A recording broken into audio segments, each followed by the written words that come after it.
Now let's discuss about the structural stability of an atom.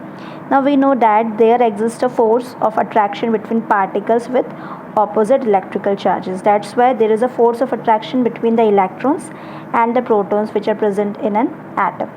And it is expected that electrons, because they are lighter in charge, so they will be in constant motion, and after some time they will lose their energy and they will come closer to the nucleus.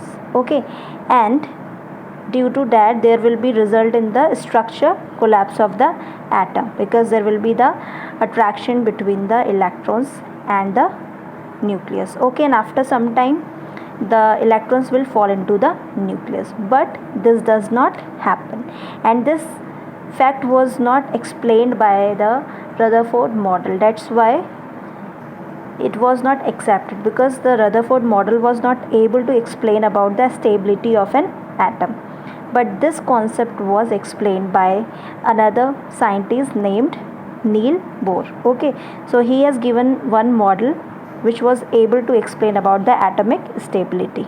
Okay, and according to the Bohr's theory, the electrons revolved in fixed orbit, or we can say shells, around the nucleus in a very high speed, and each and every orbit have some energy, fixed amount of energy is associated with that shell. Okay, and the electron present in these shell, they will never lose and nor gain the energy until some external force is applied to them. That's why they maintain their position. Okay, and in this way the inward force exerted by the nucleus is counterbalanced by the outward force of the moving electron. That's why the electron does not fall into the nucleus and making the atomic structurally stable. Okay, so due to that the atom is stable. Okay, so Bohr's model was able to explain about the atomic stability.